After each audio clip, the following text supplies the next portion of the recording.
Guys, dito ako nag-work sa malaking barko na to, pero tingin ko ha, dahil sa kalandian ng dalawang yan sa likod ko, malulubog tong barko. Anyway, shoutout kay Comic Is, di ako kasali dyan ha. Guys, may nagbebembangan dito sa parkingan ng kotse dito sa barko. Ang lupit, may pag-apir pa sa salamin ng kotse, guys. Guys, tumama yung barko natin sa iceberg. Nakatingin kasi sa naghahalikan yung bantay, kaya di niya nakita yung iceberg.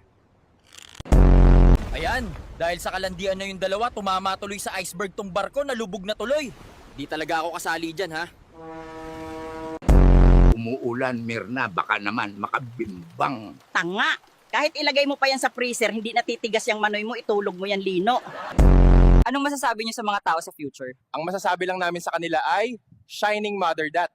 Anong shining mother that? Kinang ina mo.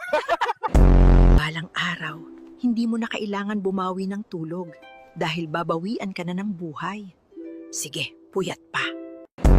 Kaming mga babae, pag tama kami, tama kami. Pag mali kami, dapat tama pa rin kami. Hoy, Bex! Baka naman pwede mo na bayaran ng utang mo. Sabi mo, katapusan ka magbabayad. Katapusan na ng mundo, ayaw mo pa rin magbayad?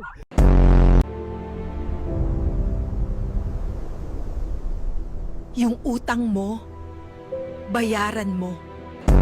Congratulations, Dave! Ang swerte mo! Nanalo ka netong grand prize na handog ng St. Peter Funeral Service. Congratulations, Mark! Nanalo ka nito, oh. Super bless mo naman, nak. Wait lang, anak, ha. Ready na ni nanay. Eto na, kakainin na namin ni Adan yung mansanas para makapagbembangan na kami. Guys, nandito ako sa sinaunang panahon. Nagde-deliver ako ng mga lola. Ang tawag dito, Lola Moo! Oy! Oy! Pwedeng tumigil muna! Na-airstrike yung brief ko! Welcome sa YouTube channel ko. Ako si Rubenson. Dito masasaksihan natin kung sino talaga ang unang nagkamali, hindi ba't babae? Ay! Anong klaseng gagamba to? Alis dyan!